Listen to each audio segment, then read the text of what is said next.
Bonjour à tous, j'espère que vous allez excellemment bien. Aujourd'hui on se retrouve pour parler cyclisme, pour faire la présentation de la 18e étape du Tour de France. On va revenir un petit peu sur cette journée, plutôt promise ou baroudeur. On verra notamment le parcours, les différents lieux touristiques également de cette journée, et puis le programme télé pour finir. N'hésitez pas à vous abonner à la chaîne, à réagir dans les commentaires, à mettre un pouce bleu, à partager la vidéo sur les réseaux sociaux, notamment auprès de vos proches, si vous pensez que ça peut les intéresser. Dans les commentaires, n'hésitez pas à me donner vos 3 favoris pour cette étape et votre grosse cote. Encore une fois, il n'y aura pas de sondage aujourd'hui, pas par flemme, mais tout simplement parce que j'ai pas vraiment d'idée de ce que je peux vous mettre comme sondage. Et surtout, mes favoris sont des grosses cotes. Donc c'est pas très intéressant de vous demander si vous pensez lequel vous pensez peut le plus gagner cette étape, mais à partir de demain, il y aura de nouveau des sondages. Quand vous vous abonnez à la chaîne, vous pouvez rajouter la petite cloche, comme ça vous êtes au courant des dernières vidéos qui sortent sur la chaîne, notamment des vidéos cyclisme. Et puis si vous avez les moyens et que vous voulez soutenir mon travail, vous pouvez faire un super thanks et je remercie les gens qui le font. Et puis vous pouvez également me soutenir en cliquant rapidement sur les miniatures dès que vous voyez la vidéo dans votre fil d'actualité. Ça permet de mettre en avant plus facilement les vidéos sur YouTube. Étape numéro 18.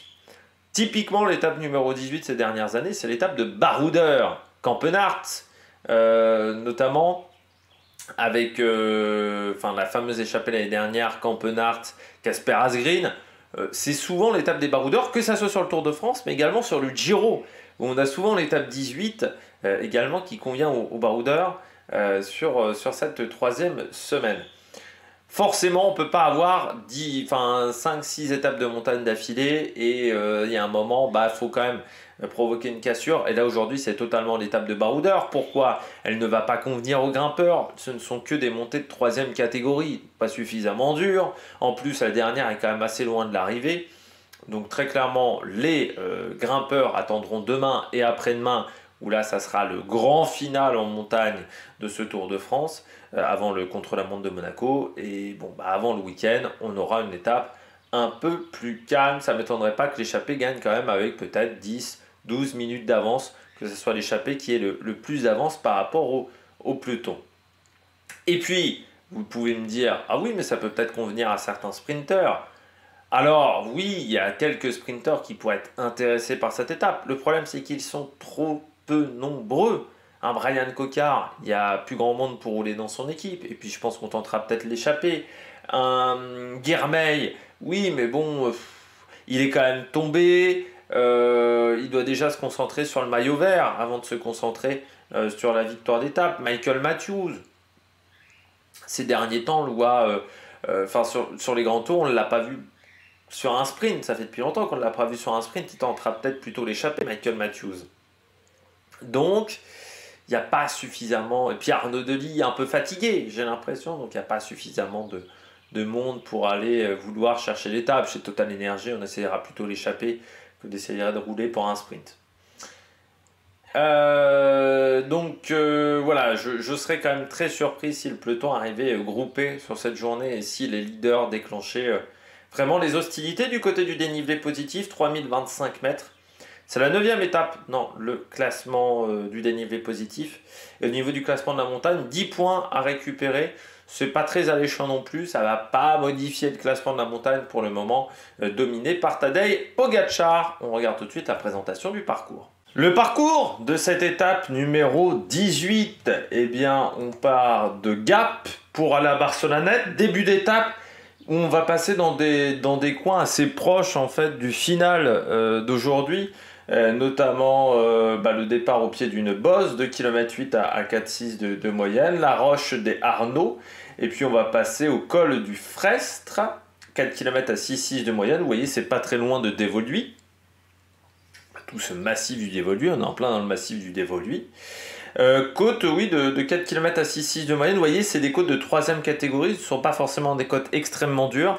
Je ne vous ai pas mis les profils parce qu'il y a une seule difficulté. Je crois que c'est même ce col du Festre où on a un passage à 9% sur le kilomètre. Mais ensuite, c'est pas des cols avec des gros pourcentages. Donc, je trouvais que ce n'était pas forcément très intéressant de vous montrer les profils de chacune des difficultés. Ça sera le sommet de cette étape, 1440 mètres d'altitude. Vous voyez quand même que sur cette journée, on sera entre 750 et 1002 quasiment pendant toute l'étape. Hein. On descendra rarement en dessous et on sera rarement au-dessus aussi. Côte de Corps, 2 km 2 à 6,5 de moyenne. Côte de troisième catégorie qui elle arrivera, donc la première était au kilomètre 32, la deuxième au kilomètre 57,5. Donc on est encore dans la première moitié d'étape.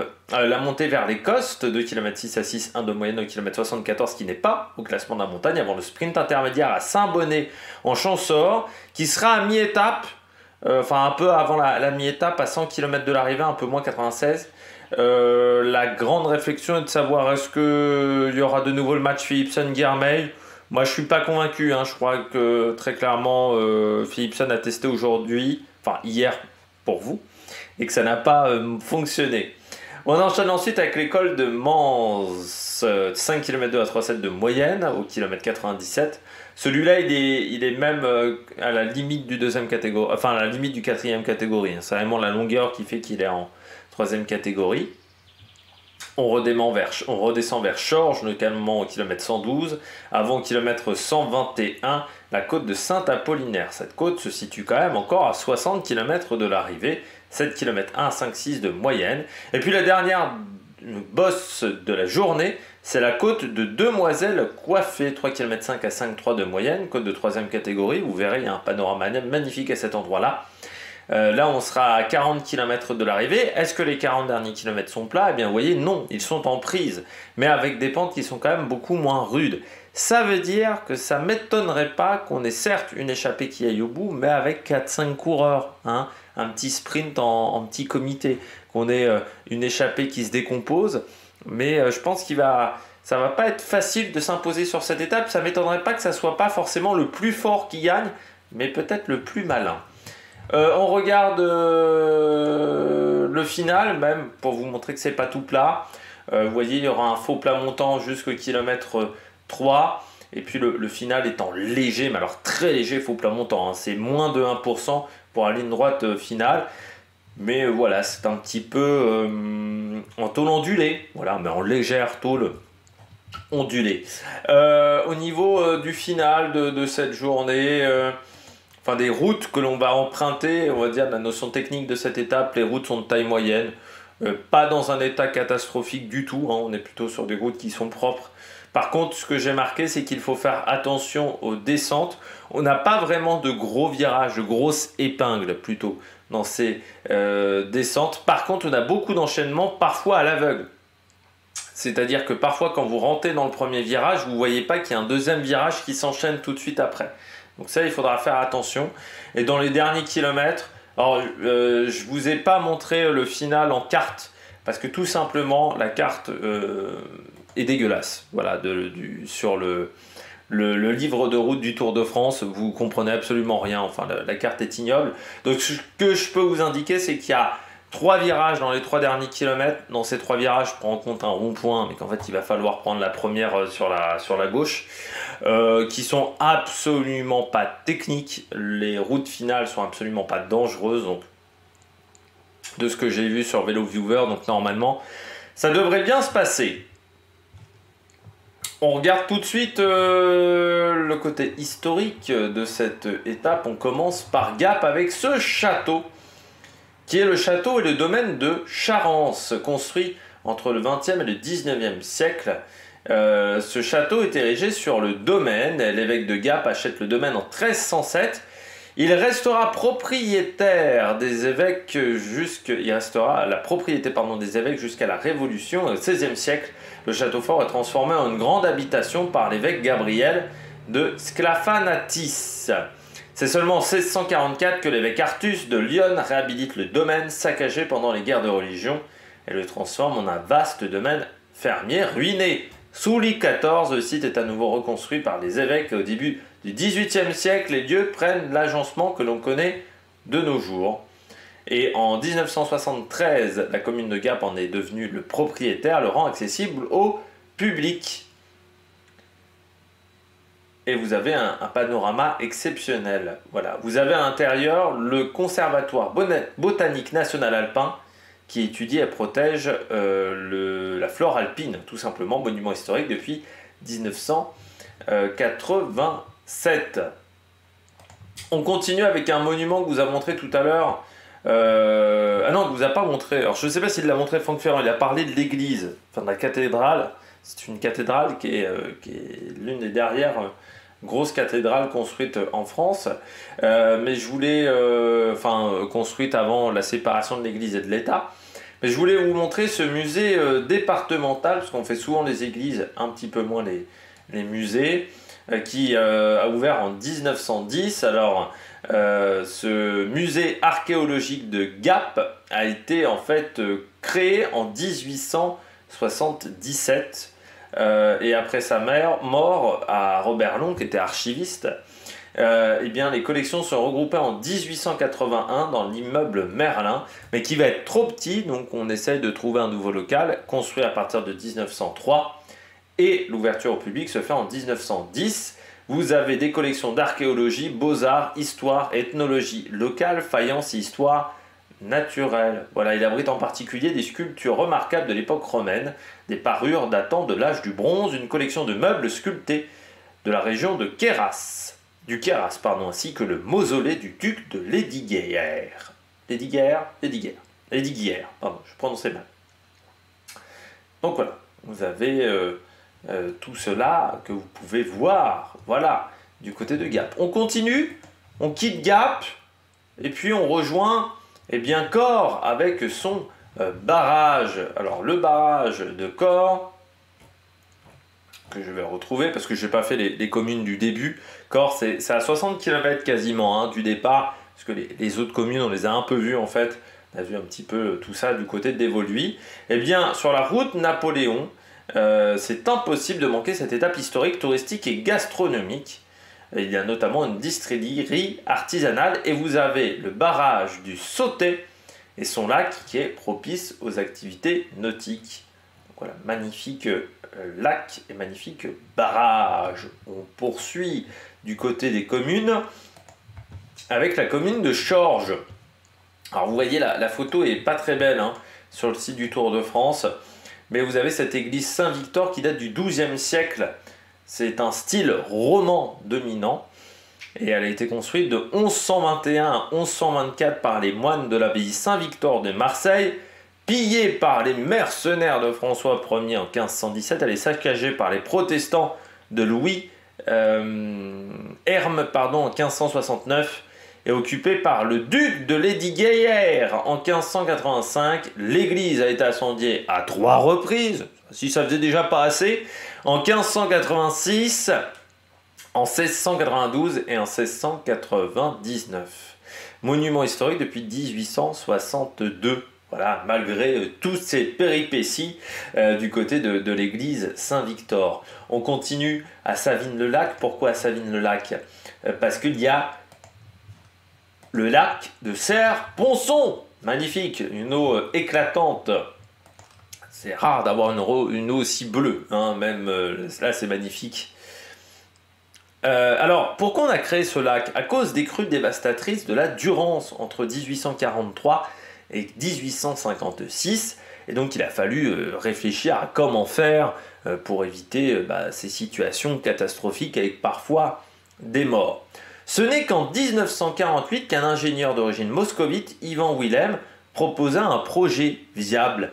Les travaux d'aménagement débutèrent en 1955 avec Jean de Mailly pour architecte, aidé de Jean Prouvé, et la mise en eau de la retenue s'effectue à partir de novembre 1959 pour s'achever seulement 2 ans plus tard, en mai 1961.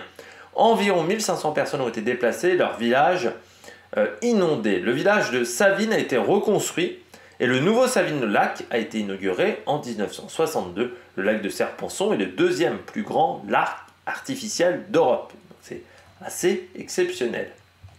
On poursuit avec là aussi le lac de Serre-Ponçon, on le voit très souvent quand on passe au Tour de France. Là aussi, les demoiselles coiffées, où on aura notamment une difficulté au programme sur le parcours, qui sont plus communément appelées cheminées de fées, sont des formations originales dues au travail de l'érosion. Elles se présentent sous forme d'une colonne de conglomérats divers supportant un rocher plus ou moins volumineux. Afin de ne pas accentuer leur dégradation et de ne pas faire courir surtout un risque au public, un cheminement piétonnier a été réalisé en contrebas avec panneaux explicatifs et superbe panorama. Voilà. Donc ça, c'est un site classé depuis 1966. Et puis, on termine avec Barcelonnette. Alors, à Barcelonnette, vous avez les villas mexicaines, pardon, qui sont très nombreuses sur la commune, construites entre le 19e et le 20e siècle. En fait, qui ont été construites par des Barcelonais qui avaient émigré au Mexique entre 1850 et 1950. Ils ont notamment détenu le monopole du commerce et de l'industrie textile au Mexique et ils ont découvert l'importance de l'architecture. Voilà, et quand ils sont revenus, eh bien, ils ont décidé de construire ces différentes villas magnifiques, voilà, que vous pouvez trouver dans la commune. Et puis, autre particularité, c'est cette église. En fait, c'est une tour cardinalice construite entre le XIVe siècle et le XVe siècle. Elle s'appelle tour cardinalice ou tour de l'horloge, haute de 42 mètres. C'est une tour carrée ouverte de baies surmontée d'une pyramide. Voilà. Le couvent a été bâti grâce au legs duc de Saint-Cher, fait cardinal en 1244 avant le premier concile de Lyon, mort en 1263, avec l'appui de Raymond II de Médulion, archevêque d'Embrun. Donc voilà, tout ça a été fait à ce moment-là. Et vous avez le parement de pierre de taille de la partie inférieure qui lui date du 19e siècle. Et des gargouilles ornent ses ancres, monument historique depuis 1907. On passe à la nourriture aujourd'hui. Qu'est-ce qu'on va manger? On va manger deux spécialités en fait qui se rapprochent, mais qui sont de deux communes différentes. La première, c'est de Gap, de la région de Gap, c'est le tourton du Champsaur. Autrefois confectionné lors des fêtes, le tourton est une délicieuse spécialité du Champsaur, ce qui se présente sous la forme d'un coussinet de pâte fine fourré de purée de pommes de terre, de tomes fraîches et d'oignons. Là déjà on peut pas se rater avec ça. Et puis une fois frits, les tourtons se dégustent accompagnés d'une salade verte ou d'une viande, ou allez des ravioles. Alors le tourton, c'est bien cet élément frit, hein, reconnaissable. Là vous avez des ravioles, du Dauphiné, qui est également une spécialité locale. Et puis donc là, vous avez cette petite salade avec des tomates. Et puis à côté, eh bien, une spécialité qui ressemble, vous voyez, là également une spécialité frite. Aujourd'hui, on va prendre des kilos avec les ravioles de Lubaï. C'est pas les ravioles du Dauphiné. Hein. Les ravioles du Dauphiné, c'est très proche en fait de pâtes. Ce sont des pâtes. Là, les ravioles de Lubaï, ce sont également des préhires ou des brouquetons. C'est des petits beignets à base de pommes de terre et de fromage, souvent de roquefort. Là encore, salade verte. Hein, et traditionnellement, elles sont servies avec du miel liquide, de la confiture de fruits rouges. On peut aussi les servir en gratin avec crème fraîche et fromage en accompagnement d'une viande. Parce que c'est vrai que la crème fraîche, ça manquait un peu. C'était pas assez lourd encore comme plat. Donc là, les deux spécialités locales. Et puis on va regarder tout de suite la météo de cette journée du côté de cette étape. Alors météo, il va encore faire chaud hein, sur les routes du Tour. Grand soleil, 32 à 35 degrés. On n'est pas encore sur de l'extrême canicule, mais on est quand même sur des chaleurs qui fatiguent l'organisme.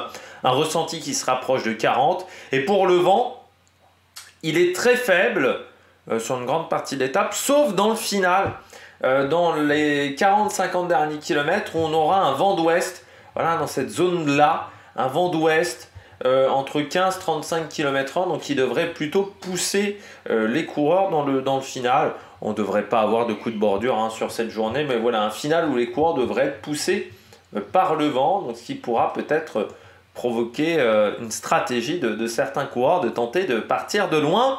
On regarde tout de suite l'histoire du Tour de France. Du côté de l'histoire du Tour de France, on part de Gap. Gap qui a connu des départs mais également pas mal d'arrivées. Dernier départ de Gap, c'était l'étape numéro 5 en 2020. Le Tour est passé à 49 reprises à Gap dans l'histoire. Hein, et le Dauphiné à 37 reprises également. Ça fait beaucoup. Parmi les vainqueurs, Matteo Trentin en 2019, Ruben Plaza en 2015, qui reste, je crois, la victoire la plus surprenante de ces 10 dernières années sur le Tour de France. Parce que vraiment, celle-là, on s'y attendait pas. Il y avait quand même une énorme échappée. Vous aviez Geschke, qui était quand même très fort à l'époque. Peter Sagan.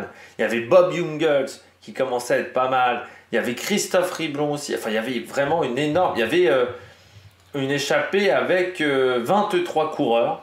Voilà, je crois, au départ. Il y avait du beau monde, hein. Il y avait Daniel Navarro, par exemple. Vous aviez Pierrick Frédérigo et Thomas Vauclair. Aussi, Louis-André Maté, qui avait une bonne pointe de vitesse. Adam Hansen et Val Boissonhagen, aussi, qui a été présent. Et c'était Ruben Plaza, qui était peut-être le plus petit pédigré au départ, qui arrive à s'imposer en partant voilà, dans la dernière montée. Il n'est pas suivi. Et je pense que ce jour-là, Peter Sagan s'en mordra les doigts de ne pas réussir à avoir fait la différence. Alors, il fera une descente vraiment à tombeau ouvert du côté de Gap, du côté de la descente Lance Armstrong même. Hein. Il prendra tous les risques dans cette descente, mais ça ne suffira pas pour s'imposer. Autre étape, bien entendu, alors Torusov, c'était aussi en échappée en 2011 avec le maillot de champion du monde. Rui Costa aussi en 2016, c'était aussi en échappée. C'était l'une des deux échappées qui était allée au bout sur ce Tour de France 2013, parce que ça n'avait pas été une grande échappée. Poligno, le vice-champion olympique de 2004, également dans une échappée. Pierrick Fedrigo, je crois que c'était également dans une échappée sur le Tour de France. Et je ne sais plus si c'était pas la première victoire de l'équipe de Jean-René Bernaudot sur le Tour de France, avec Pierrick Fedrigo, qui s'était imposé dans un sprint à 2 face à Comesso. Souvent, il a gagné dans des sprints en petit comité. Hein. Et juste devant le peloton, hein, parce qu'il y avait vraiment le peloton qui était pas loin du tout derrière. Et puis bien entendu, on est obligé de revenir sur l'étape de 2003 avec la chute de Joseba Bellocchi en fin de journée, une journée harassante avec le goudron fondu, parce qu'en 2003, vraiment le Tour de France s'était véritablement fait avoir par les températures, par la canicule. C'est la première fois où on avait des étapes parfois où on faisait 36, 37, 40 degrés et le goudron fondait. Et à l'époque, le Tour de France n'avait pas de protocole pour éviter que le goudron fonde, ce mélange d'eau et de chaud qu'on met sur la route désormais, et ce qui fait que Vinokourov, que Joseba Bellocchi était tombé, la roue avant avait croisé dans un virage, et Lance Armstrong, pour éviter la chute, avait dû traverser le champ à vélo, et il avait dû seulement descendre de son vélo pour descendre du fossé. Ça avait été une image marquante de ce Tour de France 2003, et Joseba Bellocchi avait subi de nombreuses fractures sur cette chute. On passe maintenant à la ville d'arrivée, à Barcelonnette. Eh bien, à Barcelonnette, on a eu certes 5 passages du Tour de France. Le dernier, c'était en 89, lors de l'étape 16, entre Gap et Briançon, remporté par Pascal Richard. On avait déjà la côte des Demoiselles coiffées au programme, mais c'était la première côte de la journée, parce qu'ensuite, on enchaînait Col de Vars, Isoire et la côte de la Chaussée, voilà, sur cette étape. Greg LeMond avait pris la 4e place et était bien maillot jaune à ce moment-là face à Laurent Fignon. Laurent Fignon qui avait perdu en fait une quinzaine de secondes ce jour-là face à Greg LeMond. Une quinzaine de secondes qui lui manquera peut-être du côté des Champs-Élysées cette année-là. Et puis c'est la seule arrivée. Sinon il y a eu 5 autres passages du Tour de France. Notamment en 86, donc aussi en 80, en 75 également, le Tour de France y était passé, donc ça sera le 5e passage. Le cycliste du jour, j'en avais pas beaucoup sur cette étape parce que soit je reprenais ceux d'hier, c'est-à-dire Thierry Bourguignon, Anatole Novak dont on avait parlé. Alors moi j'ai décidé de parler d'un coureur français, Lucas Doge, peu connu, coureur du team Novo Nordisk, atteint c'est-à-dire de diabète, je rappelle, dans cette formation. Depuis 2021, il est dans l'équipe 1, il était dans l'équipe de développement auparavant, coureur qui a participé cette année au Tour de la Communauté de Valence, Cholet, ou encore la Route Adélie de Vitré ou le Tour de Slovaquie. Voilà, 14 jours de course seulement réaliser. Mais encore une fois, c'est très contraignant le diabète hein, pour les sportifs. Donc c'est rarement facile. L'année dernière, il avait fait 24 jours de course en passant par le Tour de la Mirabelle, le Tour de Vendée en fin de saison. Il avait beaucoup couru en fait sur la deuxième partie de saison. Je ne sais même pas s'il n'avait pas été blessé l'année dernière, Lucas Dauge. S'il n'avait pas vécu, s'il n'avait pas été renversé par une voiture. Je ne sais plus. Je dis ça, mais peut-être que je me trompe hein, pour Lucas Dauge. Et on lui a diagnostiqué un diabète de type 1 à 18 ans, voilà, parce que c'était un ancien skieur. Voilà. Et il a aussi une licence STAPS, voilà, avoir des informations. Oui, voilà, il s'était non, il s'était fait la clavicule, pardon, en 2022. Et je crois qu'il avait ah non, c'était en 2021 qu'il avait une lourde chute. Je pensais que sa chute, elle était plus récente que cela. Voilà, pour Lucas Dauge. On passe à la stratégie pour cette étape. Moi, je pense qu'il va y avoir une grosse bagarre dans la première heure de course pour prendre l'échappée, parce qu'on voit bien que, même si je pense que ça sera que sur la première heure, parce que l'étape d'hier a fait mal. On est arrivé encore une fois 10 minutes avant les horaires indiqués, donc je pense que beaucoup de coureurs sont fatigués, sont un peu HS. Donc je pense que ça va partir quand même un peu plus vite, mais bon, au bout d'une heure de course, hein, je pense qu'il y aura quand même une grosse bagarre. Par contre, c'est une échappée qui va pas être simple, c'est pour gagner. Parce qu'on n'a pas forcément des difficultés qui permettent de faire la différence aux grimpeurs ou aux punchers. Et en même temps, pour les sprinters, ça va pas être évident et puis ils risquent d'avoir la pancarte dans un groupe. Donc je pense qu'il va falloir la jouer fine.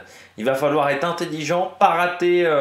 Je pense qu'il va y avoir une première échappée et il va y avoir un petit groupe peut-être de 4-5 qui va réussir à s'extirper d'une échappée de 20-25 coureurs. Et c'est ce groupe-là qu'il va pas falloir rater. C'est un peu comme Kevin Vauquelin à Bologne. Voilà, où il fallait pas rater le groupe de 3 qui est parti. Là, je pense qu'il va pas falloir rater le petit groupe qui va ressortir de l'échappée. Je pense que moi, ça va jouer comme ça. Parmi mes favoris, alors je tente des coups qui étaient parfois dans l'échappée hier, notamment Dorian Godon. Je me dis que c'est quand même un terrain qui est un peu plus propice pour lui. Je retente Kort Nielsen aussi. Mais bon, voilà, c'est des coureurs que j'ai oublié de supprimer, pour tout vous dire. Mais je retente Kort Nielsen, même si je me dis, il a quand même bien souffert hier, mais bon, le Norvégien, il est capable d'enchaîner. Je tente Burgodo, qui a quand même une bonne puissance. C'est peut-être l'un des rares qui est capable de sortir dans le final. Et puis en grosse cote, Nico Denz, le coureur de la Bora, de la Red Bull Bora Hansgrohe, parce que sur le Giro, quand il gagne son étape, il avait été impressionnant sur un des sprints. Comme ça, il avait réussi à bien s'en sortir un petit comité. Vous remarquerez que j'ai pas mis des coureurs qui sont classés au général dans le top 20. Mais parce que je me dis que sinon derrière ça va peut-être rouler pour les comptes d'apothicaire. Donc c'est pour ça que je n'ai pas tenté le coup. Programme télé, départ fictif à 13h. Côte de Corps, 3ème catégorie à 122 km de l'arrivée entre 14h40 et 14h48. Le sprint intermédiaire à Saint-Bonnet en Champsaur, c'est entre 15h18 et 15h30. La côte de Saint-Apollinaire à 58 km de l'arrivée entre 16h09 et 16h26 pour une arrivée prévue entre 17h30 et 17h56. Arrivée un petit peu plus tardive que les jours précédents. Et bien nous on se retrouve juste après pour faire le débrief sur YouTube, short, enfin le débrief short et le débrief TikTok, et puis entre 21h et 22h pour faire le débrief sur YouTube. Et bien nous on se retrouve demain 7h pour également une nouvelle présentation d'étape avec du lourd cette fois-ci. N'hésitez pas à vous abonner à la chaîne, à réagir dans les commentaires, à mettre un pouce bleu et ciao ciao sur la Mec Production.